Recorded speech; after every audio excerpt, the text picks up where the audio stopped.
Greetings and welcome to a Friday edition of the Shotgun Start. It is February 14th. Andy, how we doing? Brendan, all is right in the world. The PGA Tour is playing Preferred Lies today, and I missed that. It is? Yeah. Well, an atmospheric river's running through. I don't blame them. And there's news of a completely idiotic move by the Chicago Bulls front office. So this is all's right in the world. Congrats. What's the move? They turned down a trade that would have gotten them a first round pick for Lonzo Ball, who was an expiring contract, who's been injured for like 3 years, and Are you going to watch that guy in the NBA All-Star dunk contest? You going to watch Buzelis? Yeah, there's four guys. He's our great hope. He's a Chicago kid. I don't watch it anymore. I just don't. I mean, I obviously grew up on it, love it, but they got Mac McClung in there in the Craig Hodges role, the Osceola Magic, not the Orlando Magic. In the Cooper DeJean situation, it feels like, is why they got Mac McClung. He's coming along. Other guys I've never heard of, Andre Jackson Jr. But yeah, that's going on. NBA All-Star Weekend. Yeah, Valentine's Day. I know that's one of your favorites. In San Francisco. Yeah. It is one of your four NBA teams or locales, I suppose. It's not. Kings, it's not. Warriors, I'm not a Warriors Bulls, fan. I'm Celtics. not. I've actively resisted the Warriors. Okay, good. I'm a King. I think I might dump the Kings, though. I can't go back into the Levine DeMar orbit. Just can't do it. It's just wasteland. But yeah, NBA All-Star Weekend lost its luster. Valentine's Day. You can do anything for that? I'm more of a sweetest day guy myself. I'm being honest. I don't, Valentine's a little too. I've got a very busy Thursday, and a couple weeks ago, I was at a bookstore with my daughter, my daughter's 4, and she really wanted these stuffed animals, and I'm like, you know what? We're not getting the stuffed animals. We're just getting a book for this kid's birthday. I had to get a book for this. Was 10 minutes before the birthday party started. Yep. I'm at the bookstore getting it wrapped, and I'm like, we're just getting a book for Michael's birthday, and she's like, well, is there anything coming up that I can ask for the stuffed animal for? I'm like, well, Valentine's Day is this was like a month ago. She's still fucking talking about the stuffed animal. Stuffy. Yeah, and kids I don't think I can for Valentine's Day. They get gifts for enough stuff. I can't get to this bookstore today. I've told my wife she needs to go, and she's like, "It's not going to be there." I'm like, you got to FaceTime me when you're there, and we got to. I don't even remember what the stuffy was, but my daughter does. Yeah, that's good. My son, one of my sons has gotten real into wrestling, like WWE wrestling. SmackDown's in town tomorrow, or one of the shows, man. Whatever. Are you going? Might have a Valentine's Day night, romantic night out of WWE, Friday night SmackDown, at Capital One. PJ, have you gone to WWE? I feel like you've gone to WWE. I have. I've gone to a handful. They're a good time. They're a good time. To a handful. I've gone to a handful. What's the last one you went to? Most recent? When they did the first Saturday night main event, one of my buddies got us tickets at Nassau Coliseum. Like, it was 2 months ago. It was great. All right, it was great. Okay. I didn't know. Fantastic. Saturday main event had no point of reference for me. I needed 2 months. Okay. What's the scene like? At Nassau, it's got to be not. No, it's like pretty Page, small. Basically. Yeah, it's gonna be like Bethpage. It wasn't that big. They sold it out. It was probably like 10,000 people. It was great. We had a great time. Yeah. I used to live right by the bridge that went to Soldier Field. You can't. There's no parking really right next to Soldier Field. So everybody has to park on the other side of this bridge and walk over it. Yep. My favorite thing about living there was during the summer, there's an event basically every Friday and Saturday. Wide range of concerts. My favorite thing was just observing the people for the different shows. Jimmy Buffett or whatever. Jimmy Buffett, Grateful Dead, 9 Inch Nails, running, just sitting out there watching the hordes of people walking by. Yeah. for the different shows and just observing the people. Yeah. I feel like the WWE, just for me, I would love to go just to enjoy. It is a great people watching experience. Maybe I'll do that and just take notes of all the people I see. I don't know. I was kind of you got the people like who wife. bring the $600 belts with them, the and fake like belt. carry it around. Yeah. The Aaron Rodgers belts in like 5th grade, but I haven't been back since then. So, all right, we got a full show Friday. We got maybe golf advice. We got a flashback. We got Rory and Jay, Big Jay doing one of his little scrums. I got Scott O'Neil. Some people sending me quotes about, you guys got to put Scott O'Neil under the microscope a little bit more. He's just gobbledygook central. So we're going to talk about him. First, though, as a public service announcement to our listeners, this comes from the SGS Golf Advice email. It's not a question. There's ongoing just an absolute bonanza of game-worn Zach Johnson attire on eBay. If you want it, got the big Transamerica logo, RSM, a shoes tour issue, warped approach, $160, $80 for a polo here and there. Just hammer that. eBay, Zach Johnson, tour issue gear all over eBay. That's our service to you Friday. PJ, have you looked into this? You're a memorabilia guy. Could you provide a couple pics to click? Well, they're all men's smalls. So I don't know if ZJ is wearing a small. Is he like a huge, medium guy? I think he's a small. I think that a small versus medium. He's a little chap. He's a small guy. Okay, well, they're all labeled as tour issued, so I can't really comment on any game used. Maybe if you really wanted to get in the weeds and started photo matching stuff, but for a variety of prices, I mean, it's like $80 for a polo. You could get the big, kind of like the rain jacket that you would see at maybe like an open, like a cold, a colder event. That's $160. Buy it now. None of these have best offer, unfortunately. So you gotta pay the sticker price, or if you want to get work here. Is this ZJ himself looking for a little walking around money at Sea Island, or what's going on here? It doesn't necessarily look like it. I looked at the page that they're attached to. It just looks like a bunch of thrift store stuff. So maybe ZJ was donating to a Goodwill. And somebody saw an opportunity to make some money off of suckers like us somewhere. So small. Okay. I don't know. Keep an eye on it. Okay. Next bit of Friday whimsy, as Joseph Lamagna pointed out, Dick Bland, or as the broadcast affectionately calls him, Dickie B. And we're a gambling podcast, so this is another service we got to provide, is favored in a head-to-head over Dustin Johnson at LIV Adelaide. Dickie B. 52-year-old Dickie B. What so did last he week win? we won about his first career event. Was that about like age 48 on the European Tour? It was like the Betfred British Masters, I want to say. That one where they have the boat and there's an island and you go, I think that was it. It was like a heartwarming tale. Then when Dickie B wins, there's a lot of rumors that bubble up about dodgy past with the rules. Oh, right. All the time. That was, This is like basically people being like, you shouldn't be happy for this guy. Then he goes to LIV and he's had this resurgence, but like what I cannot get over.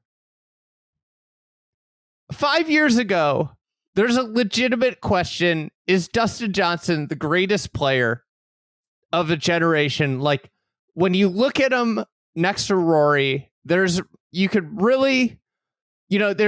make arguments for Dustin Johnson. I think it was Rory.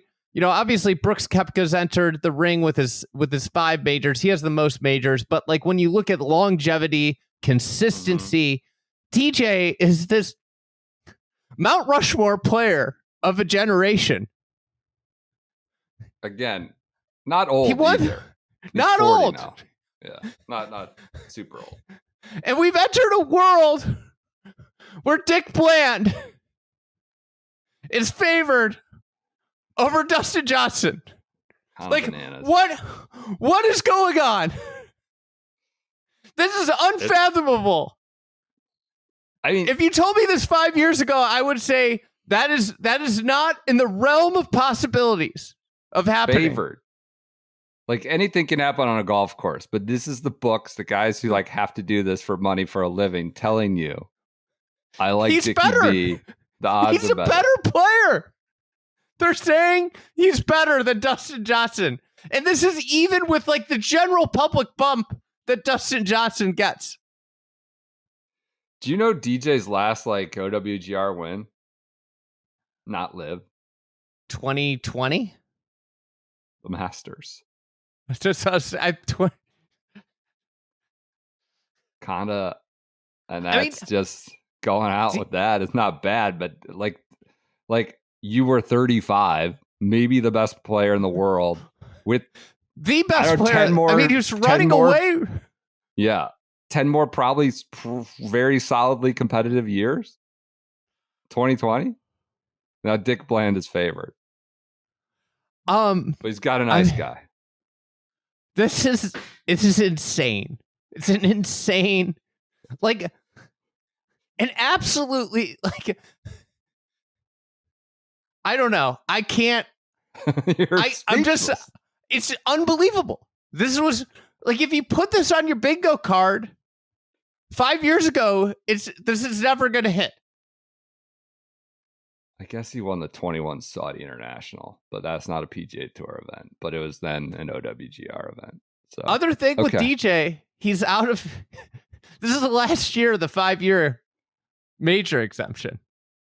Yeah, hasn't won a PGA, right? Nope, that's only U.S. Open and Masters. Yep, and U.S. Open's a 10-year deal. 10-year. So he's got 10. Hardest. He's going to be in there. He's not going to be in the Open. He's not going to be in the PGA after this year. But if I don't want to jump ahead, if the tours got reunited, thanks to this is the most predictable thing ever is Trump coming in as president and saving golf. Most predictable thing of the year. Completely unpredictable. Dick Bland being favored over Dustin Johnson in a golf tournament. Yeah, but honestly, if he comes back to the tour, like, are you? He's a lifetime. Do you think DJ's gonna win though? Like, do you think he's gonna win to get back into majors? Do you think he's gonna play to get a top 50 or in the world exemption somewhere or a top? I think the thing is, he's the only guy with a lifetime. Yes. Other than Phil. Yes. Yeah. So he's a lifetime exempt. At least he has a place to play. Like, what's going to happen to Pat Reed? I was reading a lot of Reed quotes. He's mad about the exemptions being just one. He's like, oh, it's a good first step, but we need a lot more. We need a lot more. I just, and this is not a criticism. I don't think DJ cares. I don't think if the 2020 Masters is his last win, I think he's fine. I think he just wants to make bank, make sure his kids are set up, and be good. And, he can buy another fishing rod. And like I don't think he cares a ton. I'm sure he doesn't like being bad or losing or being an underdog to Dickie B. But I don't think he's driven in a way of like, oh, I'm wasting my 40. Like, his money's in the bank. He's okay.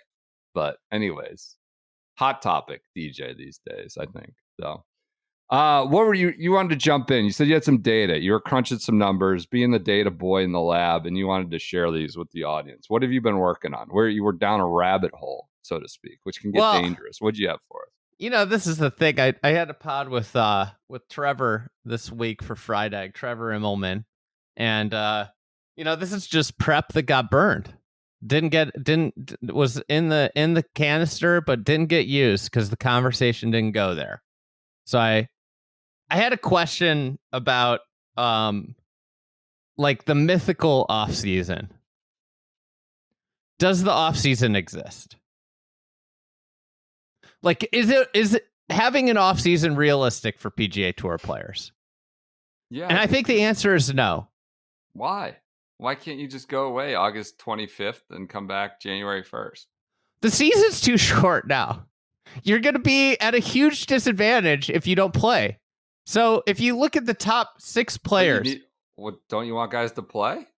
So the top 6 players, so the people that have gotten off the best start at the beginning of the year, which is important now with the top 100 thing.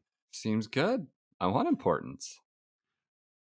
I just think the offseason's complete, like a pie in the sky idea, and it doesn't work for professional golfers. Like maybe it's like I have a month or 2 off, but the idea of like just like peacing out for 4 months, you're just not going to play good golf when you come back. I don't think necessarily. There might be people, but like I think and this is not based off a strong like data suit, but it's an observation. And I think if you played this out, it would work out this way in a long time. So let's talk about the top 6 players in the world, which is, of course, the FedEx Cup standings. You got Sepp Straka, Tom Dietrich, Hideki, Rory, Nick Taylor, Harris English, and Harris English is 6. Okay. Of those 6, Hideki's the only one that played less than 4 times from the end of the FedEx Cup to the start of the 2025 calendar year. Hideki played twice in Japan, which, to note, was kind of later. That's like October. So Straka played 4 times. Dietrich played 6 times. Rory played 5 times. Nick Taylor played 5 times. And Harris English played 6 times. Guys are just sharper if you play like once a month. I think like these guys, I think the offseason, a realistic offseason is I play once a month. I don't put in as much time into my game, but I just do not say goodbye to tournament golf for 4 months. I don't think that you're going to come back and be sharp. And I think it's like more important than ever with the way the tour is set up to be really sharp in January. I think I need the other side of the data set here, though, to buy into anything you're saying.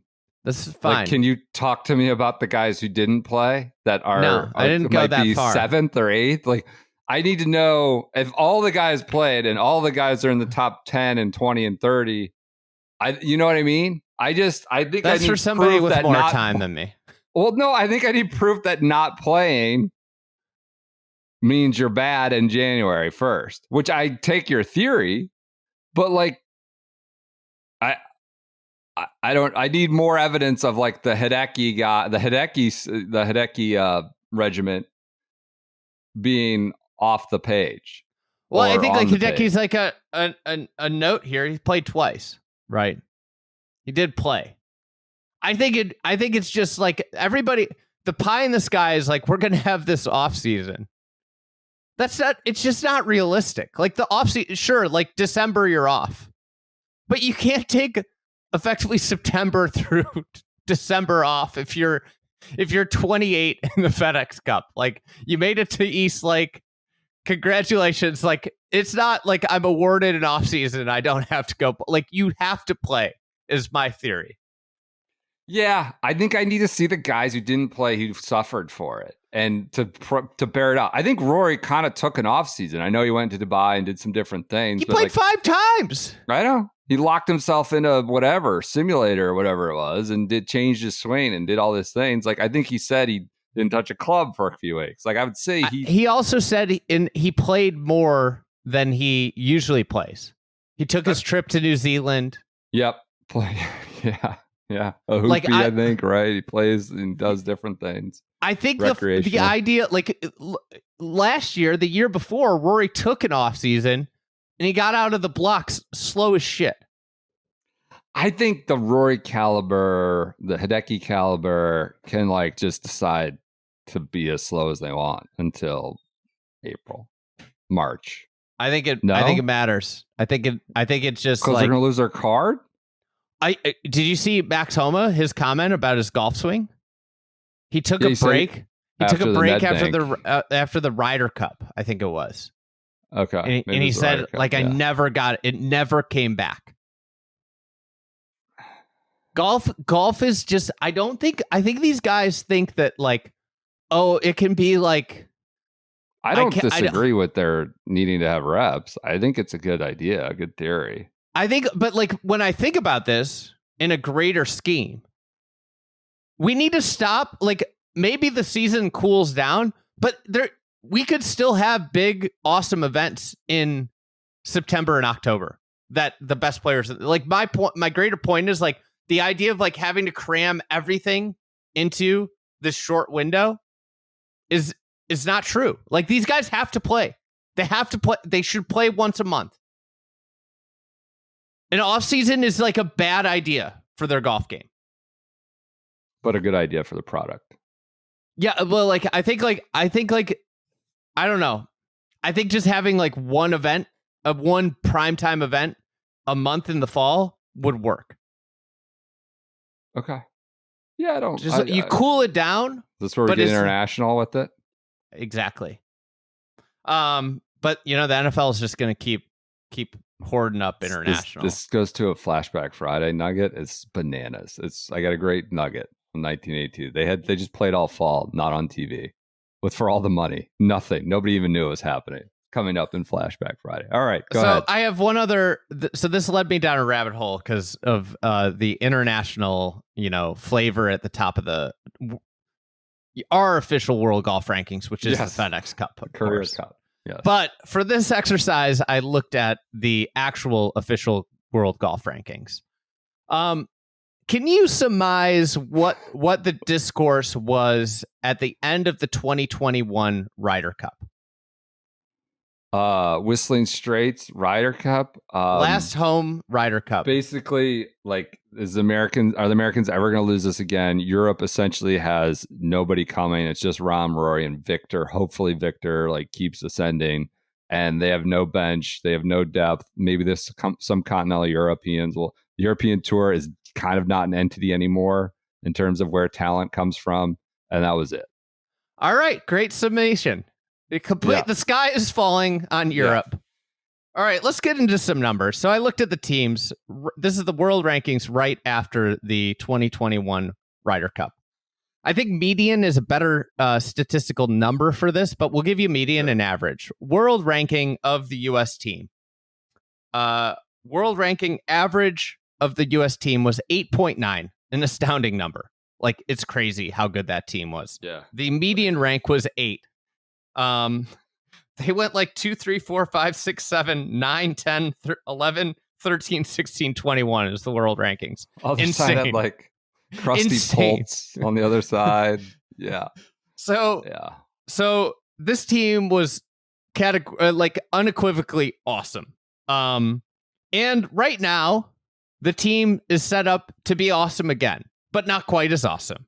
They right now, if you just took the highest ranked players in the world golf rankings, which Keegan Bradley would be on the team, they average out to 11.9 and a median rank of 12. Now, before the LIV boys come out riding in their capes, yes, the Americans are missing. Bryson is in the world rankings as 10. You probably could think he's probably a top 5 ranking guy if he's playing on the PGA Tour and accruing world ranking points. So there would be a little bump up. I don't know if Brooks soon. I don't know. Mr. Yeah. Trump. I don't know if Brooks. I think Brooks would probably be in the 15. He'd be in the lower part of that rankings. And I don't know if you could put anyone else, even though Taylor Gooch probably thinks he's in there. Now let's go over to the European side. Less from Taylor lately. The bottom of this roster was bad. Westy.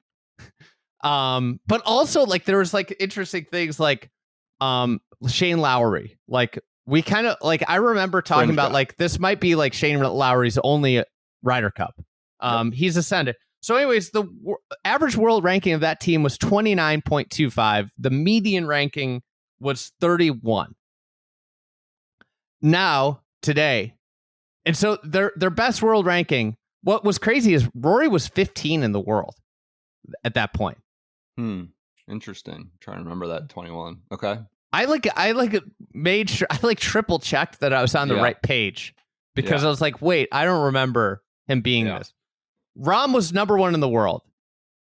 Rahm is not even in the OWGR. So they're missing we'll just call him a top sixth player in the world from their current ranking.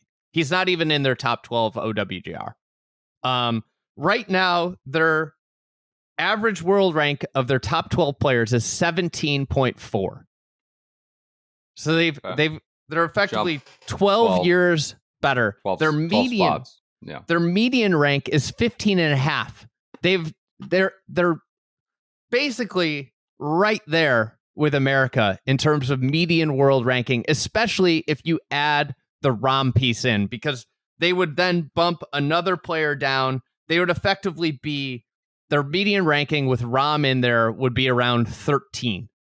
They're effectively dead even in terms of ranking, which is a wild proposition.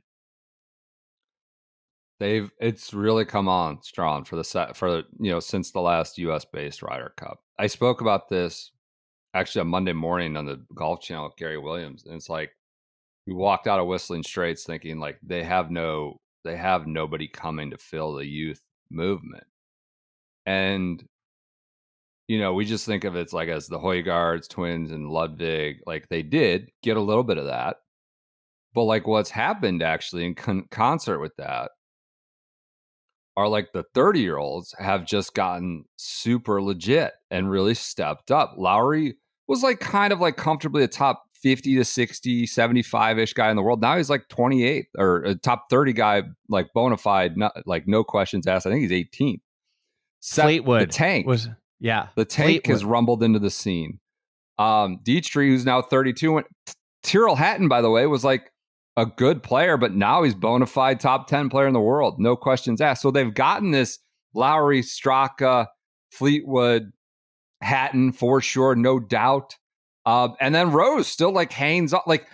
So they've gotten a mix. It's kind of crazy how they've gotten that middle age for golf.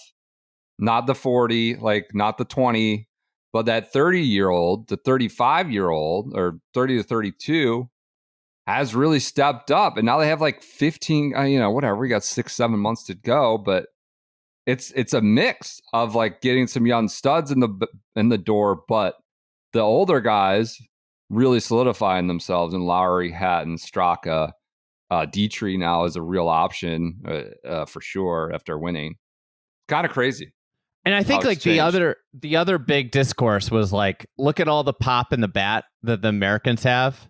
Yeah. And look at how like short of hitters the Europeans are. And like I don't think that's a huge advantage for the Americans anymore. I think the Americans probably still, if you really dove into the numbers, have an advantage, but it's not like a massive one. Right. It's fascinating. You think about it, it's like Tyrrell is probably ranked higher, and Rahm, like, there are two players that would go up. I mean, I don't know how high Tyrrell would be, but it's conceived he would be ahead of Wyndham. Like, like the guys that are playing on LIV are actually the Europeans. Like, you would never have thought that with Bryson, DJ, and Brooks going to LIV. But the players that are being more impeded by the OWGR are the Europeans in terms of where they would be, like Rahm being outside, Yeah. It's interesting. We walked out of there. Patty was kind of mumbling to himself. Harrington, it was like a real sign of like dire outlook. And I don't know, it's still going to be, there'll still be underdogs because it's just, that's the way the Ryder Cup goes in away games. But they rollicked and romped in Italy and have a deep team right now, or a deep outlook prospectus. I didn't mean for this to be Ryder Cup minute, but I think this is like just a greater thing that's happening in the golf world is like what I've been like, in 2021, it was kind of like America has all the golf talent. And I feel like now it's like almost the game is getting a little bit more international, a la the like NBA, where there's a ton of international talent coming online. Well, yeah. America holds all four majors for the first time in like a decade, but it's consolidated in, a couple guys. So Scotty, you didn't mention Big Shot Bob either. That was the guy we dragged him. We dragged him in France. Well, he's won now in Canada, won in Scottish Open. Yeah, I mean, these guys who are more quote unquote veterans have stepped up in a way. So I don't know if it's ever as bad. And you look, I mean, you look at some European teams from like 2003, 5, 7. These just guys who you probably never heard of since, but they did something. So like big shot Bob Carlson. Big shot. Well, he was legit. Let's do an ad read for our friends. I got my everyday vest going. You have looks like a Andy hoodie. Do you have your Andy hoodie on? This is an Andy hoodie with a little Fried Egg Golf on the sleeve. Fried Egg Golf. You can buy it. You can buy it for full price in the Fried Egg Pro Shop, or you could use SGS 30 and get a hefty discount on the B Draddy website. You don't get this. You don't get this nice logo, but you get 30% off, which adds up. It racks up. You can't support us. No, I'm kidding. Go to bdraddy.com. Use the code SGS30. We will not be discounting them for 30% at any time in the near future. But they're great items. They're hot. They got new colors. They got a, whatever you call the salmon, reddish, coral or something. Bandana, I think, might be the name for it. Coltrane is some sort of blue-ish, royalish blue. Not quite royal. A lot of new colors, new flavors, I was about to say. But SGS 30, they've got all sorts of different. They've got an everyday jacket, I'm told now. In addition to the everyday vest, they put some sleeves on that bad boy. Can you wear it every day? Should we do an everyday jacket challenge some point? I'm happy to do that. The everyday face off. You were like, just can you do it? Where should the everyday challenge be?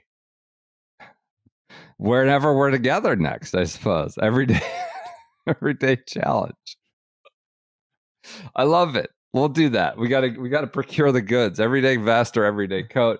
Anyways, they got 1 billion polos. That's maybe an inaccurate number, but a lot of different styles now. They got the sport material. They spent years developing the sport material. They weren't going to jump in.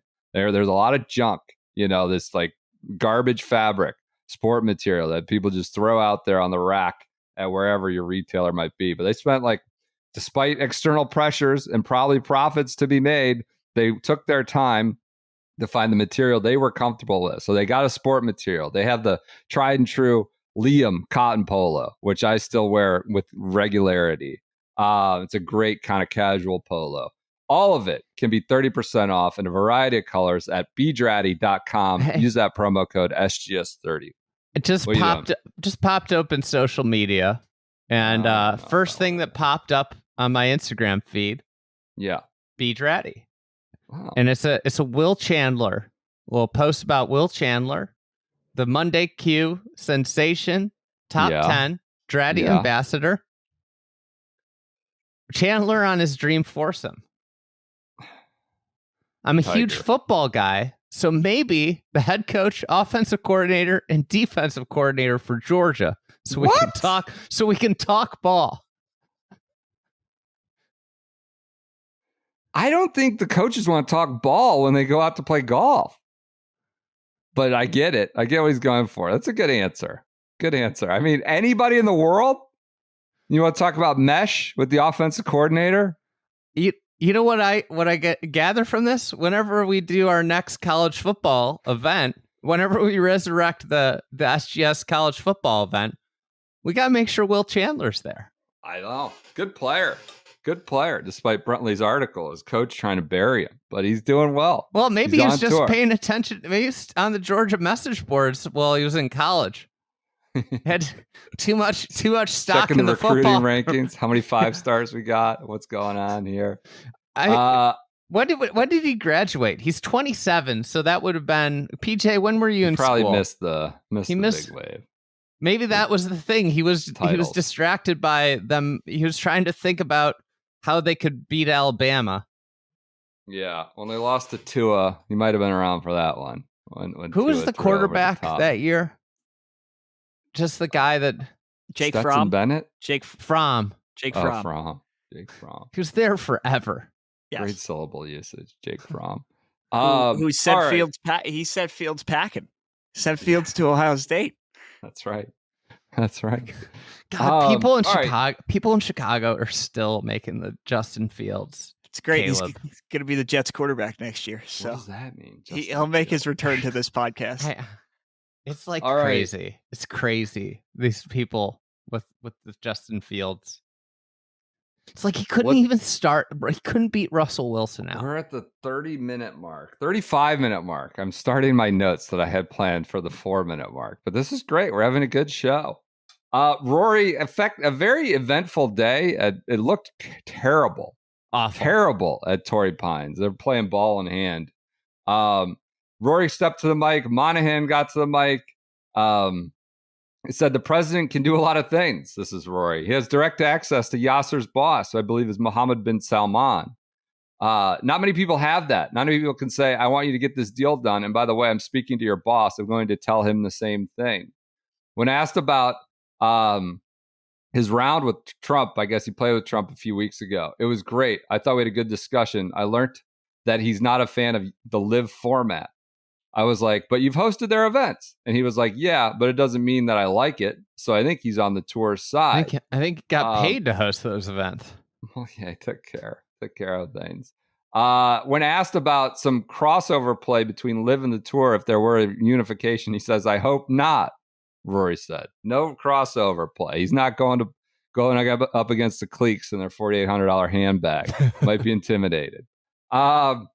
Then I read this Joel Beal article who phrased it. I don't know. He wrote, poetically about it. He's on site. In recent months, whispers have circulated through tour corridors. Rory has reached his breaking point. His Wednesday conversation wasn't just candid. It was a quiet manifesto of exhaustion, a subtle but unmistakable signal that golf's most tireless defender had finally laid down his shield. No, I don't know, McIlroy said on Wednesday morning after playing his 9 holes in the Genesis Pro-Am. In regard to a question about what the tour has done with its $1.5 billion equity investment. Where is it? It's just at the bottom of the moat. No, I don't know. I'm kidding. It's an equity investment. I'm not a part of it anymore. McIlroy maintains an official connection to PGA Tour Saudi negotiations through his role in the 3-player transaction subcommittee, position that feels like a consolation prize after several players blocked his attempt to return to the policy board last spring. But the reality runs deeper. McIlroy's team has made it clear to anyone willing to listen behind the scenes that he's emotionally divested from the process, no longer willing to pledge loyalty to an institution that failed to match his commitment. Now when Rory speaks, his words carry a different meaning. Gone are the calibrated statements meant to serve a purpose or position, and their place are the unfiltered thoughts of a man who has chosen to prioritize his own truth and his family's well-being over the burden of being golf's moral compass. Do you agree with that? Beal's writing, that's on golfdigest.com. An interesting way. Rory's said to speak a lot. I think he said a lot of things based on the time, place, and circumstance and what he thought would be best to push the ball forward or pragmatic. A lot of that in the end is contradictory. A lot of people threw his quotes out about how he wouldn't play with Trump again. But that was 5, and Beal went on to write, like, people who try to pop and flip-flop and don't understand growth. You do have to evolve positions sometimes, born of different reasons and different motivations, and just trying to be a realist. But do you agree with him? He's just sort of letting go, divesting of emotional attachment or care. I think that I think it's kind of half true. Yeah. Okay. Yeah. I think that deep down I think he's pretty invested. He wants to get I think he's he's clearly keeping up on what's going on. He's clearly trying to he's doing what he can. I mean, he's playing golf with Donald Trump and talking about it. I'm sure he's probably telling Donald Trump what he would like to see happen. Sure Donald Trump's telling him what he'd like to see happen too, But I don't think he's completely emotionally unattached. I think he's still very emotionally attached. I don't think you can put in the time, the effort, and kind of lay yourself out there the way he did and just be completely emotionally unattached, right?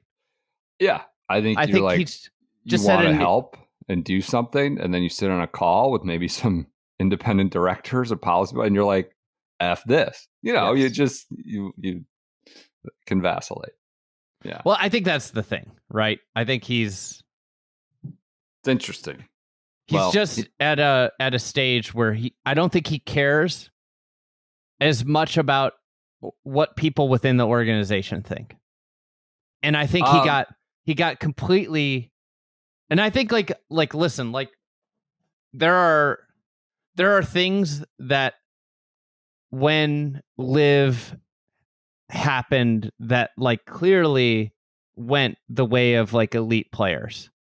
But at the same time, all those elite players lost a little bit of money by staying loyal to the tour. Not a little bit, like a lot of money. And I think there's like so much resentment within the rank and file about certain decisions that were made, and they can't get over it. That because of those decisions, they still have a tour. You know, I don't know that they played it great, played it well or right, and could have avoided a lot of mess. But like in the end, just kind of working their way through it. It might work out here in the next year or so for the tour involved. But the obvious misstep always is going to be the complete idiocy of Jay Monahan. I mean, the straight up Heisman at the start. Yeah. That will forever be what we talk about as like, you know, the great misstep in this whole thing. Think about this very event, the Genesis, and like its unique history. And now we have Jay and Rory talking about this in 2025, about how we're close, we're reunifying the game. At the Genesis was also Dead in the Water. It was Rom, I Pledge My Fealty. At the Genesis was that party in the whatever, Palisades or the Hollywood Hills, or not the Hollywood, Brentwood, you know, where like the Saudi guys were entertaining these guys, and the PGA Tour just put their head down in the sand like this doesn't exist, even though it's happening a mile away, where some of our most notable players in town for our Genesis are going to this. I think that was PGL at the time. Wasn't Saudi involvement? Paul Casey was on the putting green openly recruiting people at this event. Like, so the Genesis has such a very significant in terms of place for just the trajectory of golf off the course the last 5, 6, 7 years. So also he said, bring Bryson back, bring them all back. If you have status, come on back to the tour. I'm paraphrasing, but he's like, you know, it's a credit to our tour. Why wouldn't you want Bryson on the tour? And so that speaks to more, I don't know, reunification, I guess is what you talk about. And that was Rory's or Jay's big point. You know, one of the great storylines if reunification happens will be the PGA Tour comms and media regulations giving Bryson the YouTube Heisman. That's not good. Well, they put him on the Creator Council. Oh, God. That'd be interesting. It's like when TikTok got banned, right? For a day, and then everyone lost their mind. Like, what's going to happen there? Could be interesting. I don't know. Maybe it'll never get to that point. On Monahan, he said Trump was a productive... God, somebody took a picture of his little scrum he did off the record. Not off the record, but not live on TV or anything. He looks worse for the wear. I feel bad for the guy. He just put through the ringer. I mean, he always looks like he's been put through the ringer sometimes, but he did not really. I think he rarely. I think he says PIF. He never says the word live. If I can recall, he never uses the term live. And he very clearly talked about how the fans want everybody playing together. It's reunification. The implication from this is that LIV is going to go poof and just dust or vapor, not maybe next month or next fall or whatever it may be. But when asked about like some coexistence, he's kind of like, you know, if we respond to what our fans are telling us, we put together the best, strongest possible schedule and product that will resolve itself. Says, you know, I don't think you're ever close until you're finalized. Somebody said how close you are. I don't think you're ever close until you're finalized. I would love to check the record. I didn't have time on if he's ever said we're close, because it's been like since June 6th, 2023. close. We're moving. I found one that said it's accelerating at a great pace. This one here today or Wednesday, everything is moving forward with pace. I think there's when you look at all the parties involved, there's general enthusiasm for getting this done. God, that's been on replay since the framework agreement, but it does feel closer. He just made an effort to talk about reunification over and over again. We want tours back, everybody together. The fans are telling us we want everyone together. That would run counter to a lot of speculation in recent months or year that the deal will involve like the LIV continuing on and the tour continuing on and the PIF just injecting capital into the tour and the DOJ being sated by that. Whereas maybe the DOJ under Trump just says everybody can be on the same tour, be one big monopoly, and you don't need to still exist. Just put the Saudi money into it. So maybe things have changed and progressed in that way. That makes sense? You reading it that way? I think the integration is going to be a mess. Well, yes, that is now getting to brass tacks for sure. Like a complete mess. Like, this whole thing's been a mess. The integration might be the biggest mess of all of it. When we talk about just content factory, I mean, everybody's going to be mad. That's the reality. Nobody's going to be happy. I mean, it's just going to come down to Yasser being like, you do this. And then, I guess the guys have to abide. They had a good run with LIV. If it ends, I don't know. Maybe LIV goes on.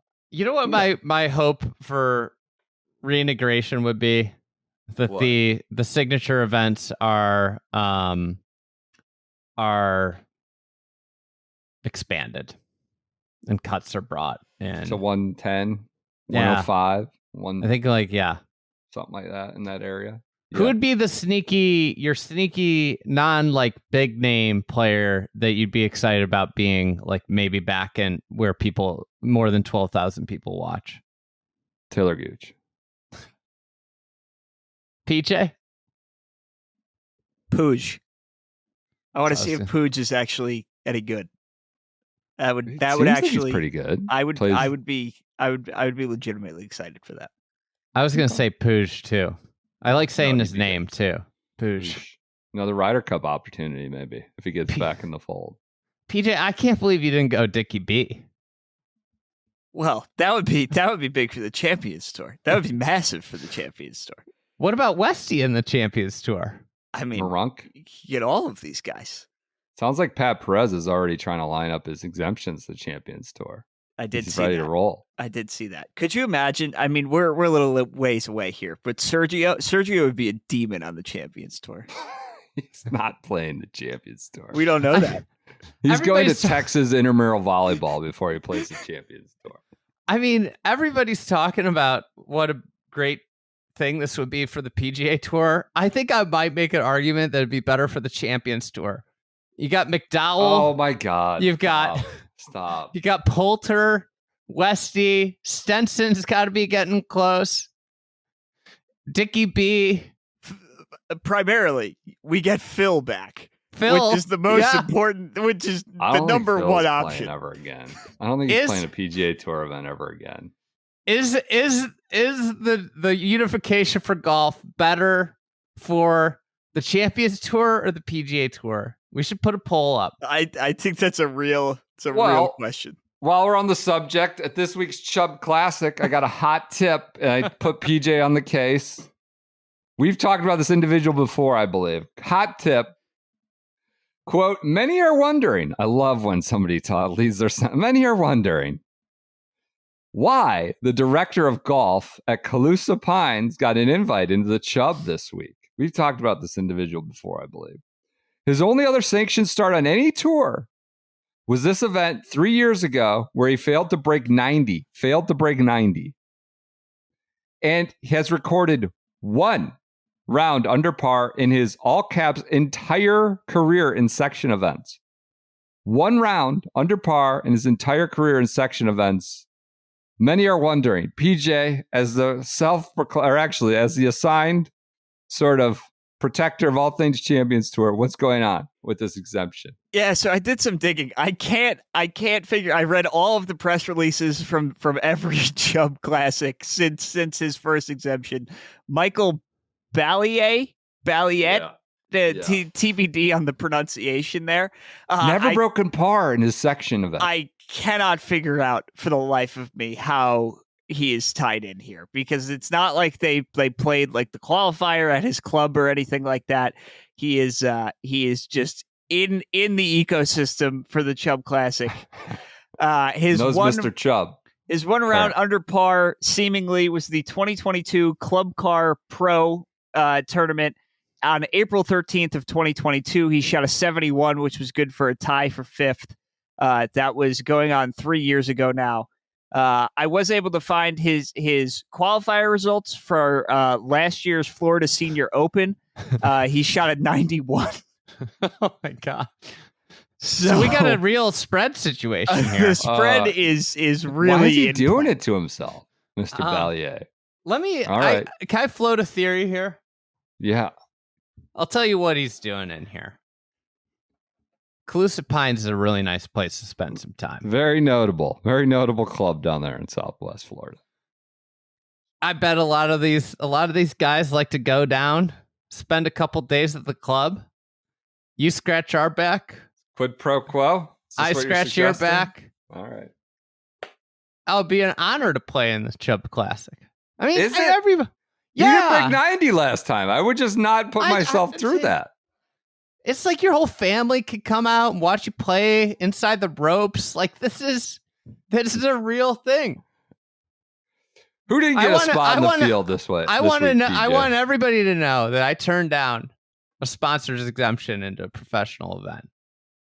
You did? The Illinois Open years ago. I said I would feel bad taking somebody who rightfully qualified spot. Well, who's on the outside looking in, PJ, with this guy who can't break 90 on the field? Well, I will say that Jadon Blake is the fourth alternate, so it wasn't a direct cut, but he's on the list, which makes me hope that we may get an appearance this year. But Eric Axley lost in a playoff for the third Monday qualifier spot. Maybe this is a good thing that he's in there instead of Eric Axley. Good thing for the sponsors. Good thing for the fans. Good thing for the competition. That's a good one. Good one. So Chubb Classic. Keep an eye on that. I'm in favor of this now that I found out that Eric Axley is the first man out. Yeah, all right. Maybe when we're behind this now, actually. I think I'm ready. I'm ready to take sponsors' invites too. If the Illinois Open comes knocking again, I'm gonna accept it. Going to go shoot my 81 and be happy boy. LIV Adelaide is coming up. We'll talk about that on Monday. I need to talk about Scott O'Neil, author of a book, Be Where Your Feet Are, 7 Principles to Keep You Present, Grounded, and Thriving. A lot of dissatisfied, disgruntled 76ers fans talking about this guy is complete dunce. And I know we put Jay through the ringer on some of his quotes. I mean, the guy said, I'm excited about the agreement, the PIF PGA Tour agreement. I think right now we are going to the moon and back. So they've gone and come back. And I hope that'll help as an accelerant. But I'm very confident in where we are in this business and the interest we have currently.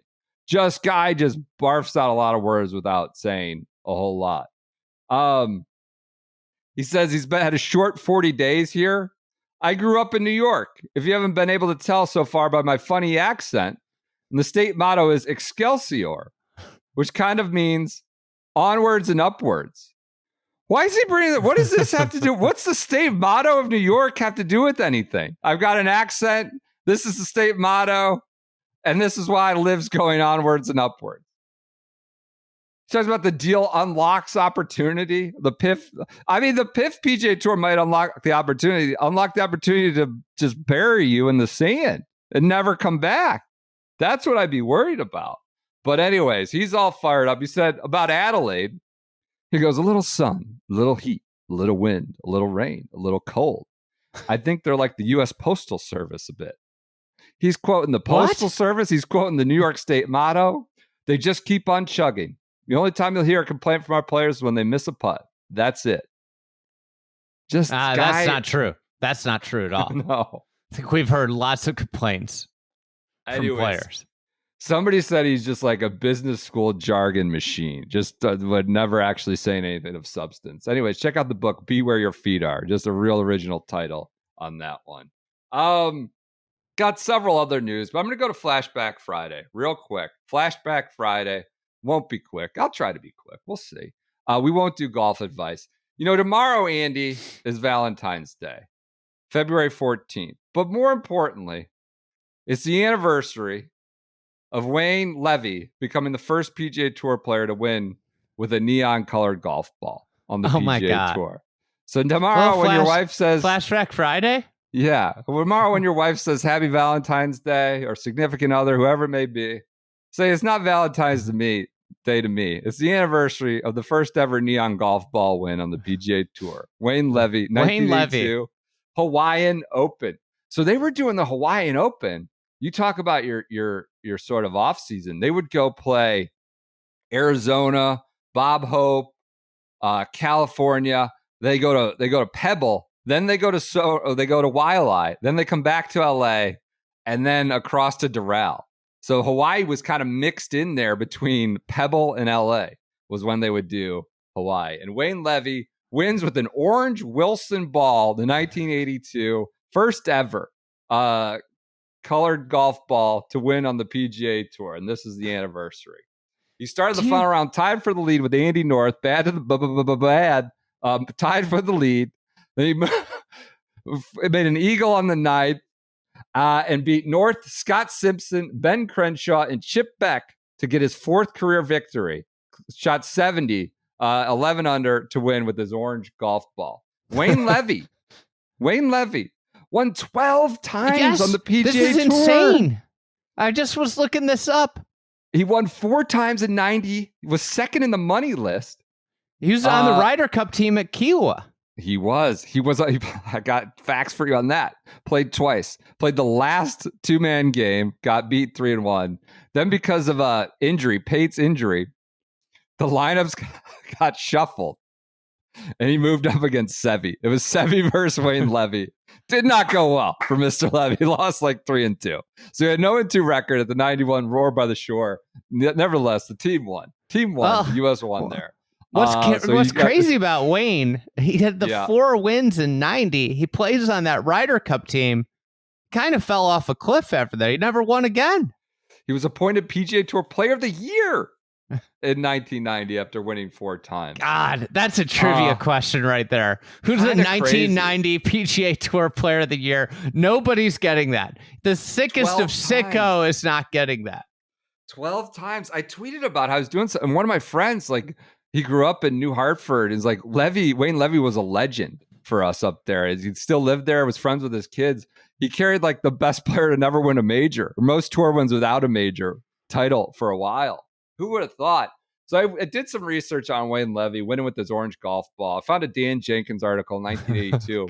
He won the Lajette Classic in Abilene, Texas in 82. So this was after he won the Hawaiian Open earlier in the year, still puttering with his orange ball.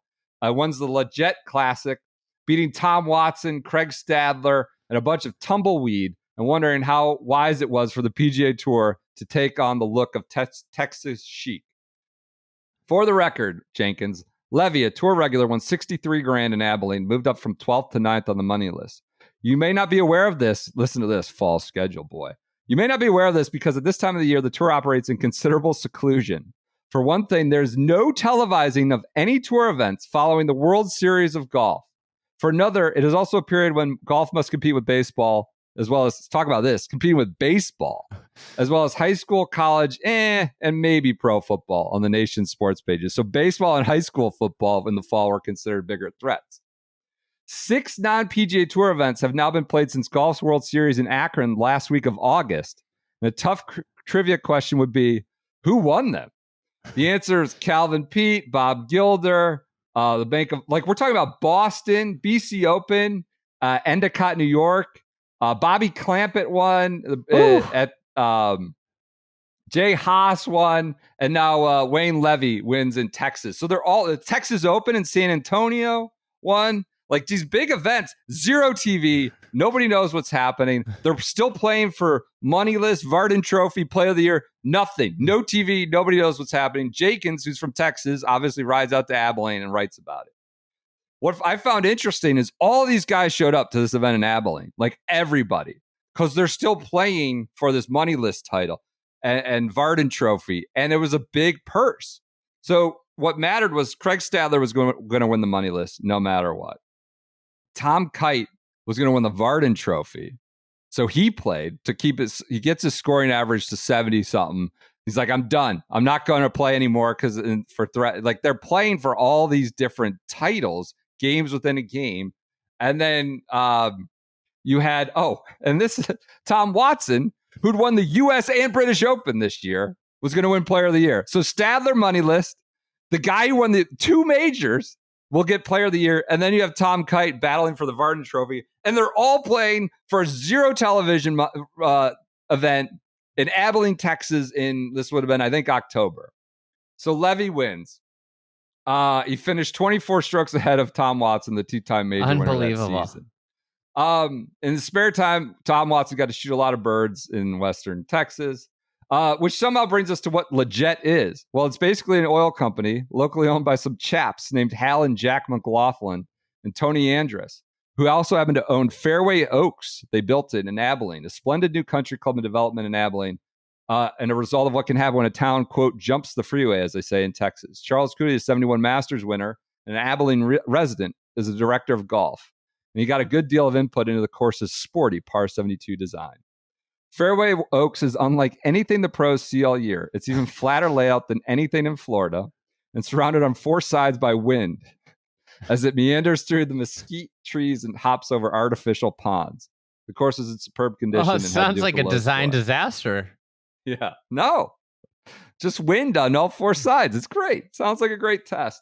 Leggett got on tour last year when the McLaughlins and Andrus told Dean Beeman that they were willing to make one of the richest events, $350K purse, one of the richest events around, and added that they didn't mind a date opposite the Ryder Cup. So they're throwing up one of the richest purses of the year. We'll take it. Opposite the Ryder Cup. Come to Abilene, Texas. So they didn't get anybody. They were in England, the Ryder Cup that year in 81. Weiskopf won in utter secrecy. Leggett, though, with no Ryder Cup, drew the best field of the year, one of the best fields of the year. And Wayne Levi wins it to win $63K. Another quote, another bit I found about Wayne Levi, 1989 Nabisco Championship. This was at Harbortown. So this was when Nabisco kind of jumped around. It was at Pebble the year before. Now it's like on the Calabogie Sound. And people worked up. This is John Garrity. Maybe it was this is the season ending top 30 guys. 89, they're going to Hilton Head. So Levy's in there. From total secrecy in 82, which is fall for no reason, to this Nabisco Championship, the Crackers Championship, at the end of the season in 89. Wayne Levi still making hay. Maybe it was the 30 white Cadillacs lined up in Harbortown Golf Links parking lot, or the third round leaders comment that the prize money was pocket change for his PGA Tour colleagues. Whatever the reason, spectators at Sunday's final round of the Nabisco Championships must have thought they'd wandered into Malcolm Forbes' birthday party. Had winner Tom Kite been borne off the course in a sedan chair, no one would have raised an eyebrow. This week when just getting out of bed, think about this as we have a signature event this week. This was the week when just getting out of bed spelled payoff for the 30 tour players who were invited to Hilton Head for the richest golf tournament in history. John Mahaffey shot a first round 80 and still got $41,500. Mike Reed finished last, but pocketed $40,000. Last for $40K kind of insane. In 1989 is significant. That's what it used to be for like a WGC. Yeah. Donnie Hammond, who's been mentioned recently on this pod, finished fifth, made $100K, more than Sam Snead in his first 9 years as a pro. Tom Kite won for $450K. Such sums pale. That in turn trigger $175K Nabisco bonus for being first on the money list. So throws everything out of whack when you win this big a purse. You win $450. Most purses aren't $450. So then you win an extra $175K for winning the money list. It was like a $650,000 weekend for Tom Kite, and that's like 3 event purses in one sitting. This is so PGA Tour. So he won almost $4 million, single season record, top of the career earnings list, ahead of Jack Nicklaus and Tom Watson. It's a distorted statistic, said Kite, who had 13 wins. I'd be foolish to say that this makes me a better player. Everybody else said, it's too much, said Nabisco defending champion Curtis Strange. This is ridiculous. I don't mean to be critical, but this tournament has too big an effect on the money title and player of the year rating. So the player of the year rating would come off of this. The balance just isn't right, said Greg Norman, who finished 11th at Harbour Town. I think it would be good if this tournament wasn't on the official money list. Then we get to Wayne Levi, who was also in the field. Levy, an 8-time tour winner who plays the financial markets. So this guy is just throwing money around. Plays the financial markets. Shot a course record 63 on Saturday. 63 at Harbour Town. He says, I need the money to cover my margin calls from the last mini crash. And this turned people off. Asked if he felt the pressure of playing for almost $500,000. The tour's high flyer laughed and said, that's the thrill of it. Miss a shot, blow $50K. Make a good shot, win it back. That's your Wayne Levi. That note of levity cleared the air. But people were worked up about the Nabisco and how it jaked up the money list. But Levy didn't care. He was a stock trader. This was just nothing. Chump change to him. Let's move on here. 1990 PGA Tour Player of the Year debate. Rick Riley said, should they do Wayne Levi or Greg Norman? He played in only 17 events, Norman, and won twice. He led the tour in money, and he won the Varden Trophy. Wayne Levi, he was debated because we just talked about 90. He won 4 times. Yeah, 4 times. You want to pick the man who finished 78th in scoring. So he was up for Player of the Year against Norman because he won so much, but he was apparently 78th in scoring. First guy to win with an orange-colored ball. And we'll wrap it up here, tie it together. I found an Alan Bastable article on golf.com. Was it about shooting 59 at Augusta? No, there's nothing about his win at Hawaii other than he beat Andy North in colored ball. But Jerry Pate really made the Wilson neon ball, the pro staff neon ball, prominent because Jerry Pate, he had won the U.S. Open, not with colored ball, a neon ball, but would win the Players Championship at Sawgrass with an orange ball. Was it in the debut? I think it was close to the debut, if not the debut. So Levy's the first guy. Jerry Pate really takes it to prominence. He talked about 1982 players. This is pretty funny. We've documented this in our podcast before, and Garrett Morrison's done a lot on the history. That was the first one. Yes. That was a neon ball he won with at Sawgrass the first year. That's what it says. That's what I got. Orange ball. Yeah. Oh my God, that was the first players at Sawgrass. He's been on with Garrett, right? Yeah. We've got great fried egg stories on this. The Players was in its 9th year. First time it would be contested at Pete Dye, and it was a mess, right? As we know, all of the players wanted to fire Dean Peeman. They wanted to kill Pete Dye. They wanted to immediately sell the golf course. Nobody liked it. It was too hard. It was too diabolical, but I kind of embraced it. I knew we were onto something with stadium golf. I thought, what the hell? If everyone's going to bitch and be negative, I'm going to take Jack Nicklaus route and take the high ground and be positive. He would win. But it was Wilson executive Joe Phillips who inquired whether Pate might be game to demo its new line of orange balls. Pate said he would. So Hawaii 82, Levy wins. Pate jumps in the pond, literally jumped. Didn't he jump in off the 18th? Jumps in the orange ball game. With the crocodiles in it. Yes. Pate said he would, and soon after he received a 6-figure offer to officially make the ball as part of his arsenal. Quote from Pate, I don't even know why the hell I did it, he said. They paid me a lot of money, and he said, hey, I'm doing this for a living.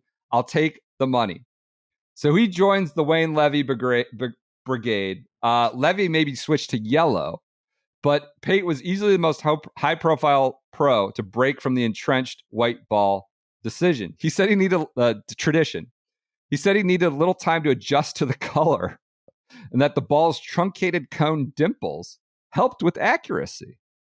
Pate added with a laugh, The biggest advantage was you never hit the wrong ball. So we just saw Westy have this problem in Riyadh. He would not maybe if he switched to the orange.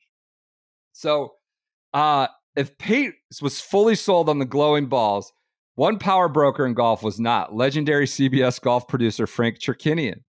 Although Pate's balls were easy to track with the human eye, the same was not true of TV cameras of that era.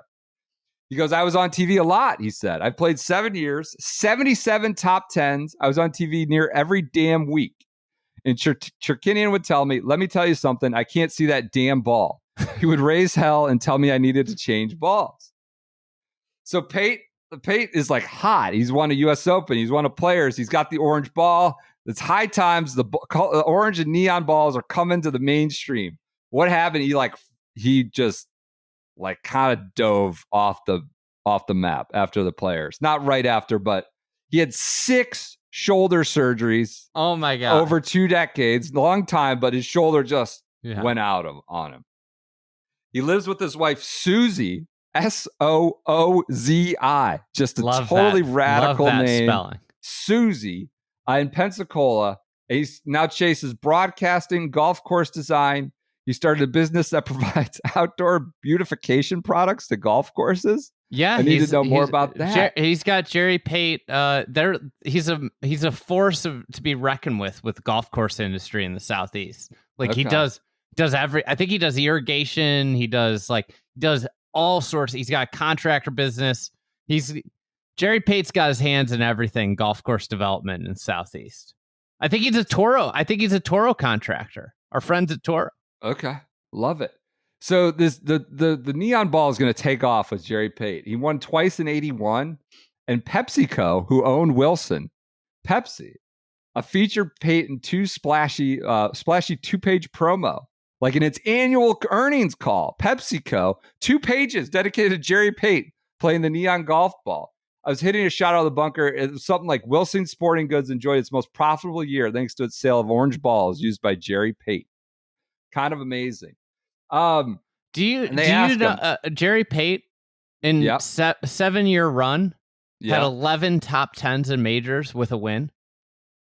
I mean, he said 77 top 10s overall. So yeah, that's crazy. 1976 to 82, which 82 is when he won the Players, and you can see right when the shoulder problem happened. It was over. But nuts, great player. Great player. And so they asked him, had the injuries not derailed his playing career, he said, I would have probably played that ball forever after all the shoulder injuries. So that's a little Flashback Friday. Hey, happy anniversary to Wayne Levy winning the Hawaiian Open February 14th, the first ever orange ball. Can we get a little bit more Wayne Levy here? Can I fill in some color? Please, I didn't want to go too deep, but I tried to. People are probably like, man, 12 wins. 12 wins. Yes. Can you tell me how many top 10s in majors Wayne Levy had, despite being a 12-time winner? I'm just going to guess 2. 0. Oh, no. He went 0 for 33 on top 10s in majors. He finished 11th in the 84 Masters. That was as close as he got. Two other things that I found humorous just with a quick scan of his wiki page. He won the 90 centel Western Open by 4 shots. The great Western Open. One might call it a major. You could say, Andy, you lied. He won a major. He won the Western Open, and I would have to be like, you know what? You might be right. He might be a major winner. 90 Western Open, which is now just a nameless, soulless playoff event. This was the last Western Open hosted at Butler National. Oh, okay. 90. Obviously, an all men's club that is, since been removed from the rotation, but was, part of what part of that event was. It was like it's like one of the hardest golf courses in the world. Then first ever event. Did you see his first ever win? I I had it. What was it? Walt Disney World, right? Wasn't it Disney? Walt Disney World National Team Competition, which begs me to ask, is he ripe for a Zurich invite this year? That's a good question. Mr. Levy is still with us, age 72. Just to confirm. I think you get Bob Mann, his teammate, special exemption. This is how we could really drive some ratings. Get Bob Mann, his teammate from the 78 Walt Disney World National Team Competition. That's what, 35 years ago? Is my math Bob right? Mann's No, 45. 45 years ago. I looked into Bob Mann. Bob Mann, great resume. He has 4 professional wins. And he has the Walt Disney World. The Walt Disney World National was his only PGA Tour win. As an amateur, he won back-to-back Wisconsin Junior Ams, 69 and 70. Okay. All right. His other 3 professional wins, back-to-back Indiana PGA Championships, 81 and 82. Bob Mann. So just only 3 years removed from winning on tour. Yeah. He's playing in the Indiana PGA Championship. It's not a good sign. Well, I mean, clearly Wayne Levi just carried him on that Walt Disney 2-man event. Clearly. You know who they beat in that tournament? No, of course not. No. They beat Bobby and Lanny Watkins. Oh, all right. Love that. Is Bobby Lanny's brother? Yes. I think he also went to Wake. For father, Bobby. Bobby won the Virginia Am too. He was a good player, Bobby Watkins. And then this last win of Bob Mann's career. Robert, call me Bob Mann, was the senior stroke play championship, the 2005. What even is that? I don't know, but that's what he won. Love it. That's your Flashback Friday. Wayne Levi. We got to bring back Pepe Peter, not in the field, but Peter Malnati, like one of the few, could win 3.6 million. Pepe Peter is not signature exempt. He won last year. Didn't finish top 50 in FedEx Cup. Wayne Levi, the greatest golfer to ever go to Oswego State University of New York. Incredible. Yeah, I bet you had buddies that go to Oswego State. I'm sure you did. Where is Oswego? It's upstate. It's I would call it central New York-ish. Okay.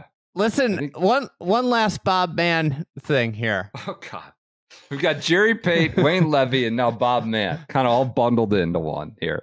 Bob Mann, after his back-to-back Junior Am state titles in Wisconsin, went to Indiana University, which not only, a basketball program in disarray that's still holding on to the great 70s and 80s, Yeah. Still thinks they're just this program that can't be, that is the everybody in college basketball should be bowing down to Indiana University. Also, Bob Mann, co-captain of the 1973 Big Ten championship golf team. This could have been the golf team's golden years. Wasn't when Jeff Overton was screaming "Boom, baby" in the early 2000s. It was when Big Shot Bob Mann was the co-captain of those great 70s Indiana basketball or Indiana golf teams. I bet them and the basketball teams were going back and forth. Who is the more dominant Big Ten powerhouse? Can I just tell you, that's good. Bob Mann, India. That 91 Ryder Cup, Wayne Levi has won Ryder Cup appearance. He got smoked in the last 4-ball. Supposed to go against on Sunday, David Guilford. Hadn't won. David Guilford gotten beat up on all week too. Injury, drops Pate out. Seve. Nope, you don't have David Guilford. You actually have Seve Ballesteros tomorrow. Loses 3-2. What a change that is. All right. That does it. It was Friday. So Jerry Pate was the injury. I think it was Steve Pate at that point. Steve Pate. Steve Pate. Okay, yes. I was going to say what an intertwined Flashback, it would have been if it was Steve I Pate. almost went there. Yeah, I had to double check. Yeah. Or if it was Jerry Pate. Yeah, when I was doing my research, I almost went there. All right. I think that does it for this Friday. Last Bob man. Oh my God. What do you think his best major finish was? T43. Close. T51. Okay. All right. How many did he play in? I closed down the Wikipedia page. I'll get it. I got it up here. We'll live. He played in the U.S. Open 7 times. Okay. His Wikipedia page doesn't even have the chart. Doesn't have the graph. That's where we're at with Bob Mann. All right. Everyone enjoy your Fridays. Go to bdratty.com. Use the promo code SGS30. Check out stuff in the merch. We got Essex County Open event. What do you want? More man facts? Since 1991, he's served as the head pro at Little Turtle Country Club. Indiana Little Turtle somewhere? Country Club in Westerville, Ohio. A suburb Westerville. of the third best city in Ohio, Columbus. Behind Cincinnati and Cleveland. Westerville. Who's from Westerville? Andy Katzenmoyer, maybe? I can't remember everybody from Westerville. Big Was that the guy from Ohio State, a linebacker? Yes. Katzenmoyer? Yes, he was. There's a lot of guys. It's just a giant-ass suburb. I mean, all of Columbus is just giant-ass suburbs. So, is Columbus itself a giant-ass suburb? With the university in the middle of it, kind of. All right, everybody enjoy your weekend. He won the 94-95 Southern Ohio Thank you so PGA much for your Player continued support of the Shotgun Start. We are very grateful for it, even as we talk about, meandering subjects, both substantive and inane. Talk to you on Monday.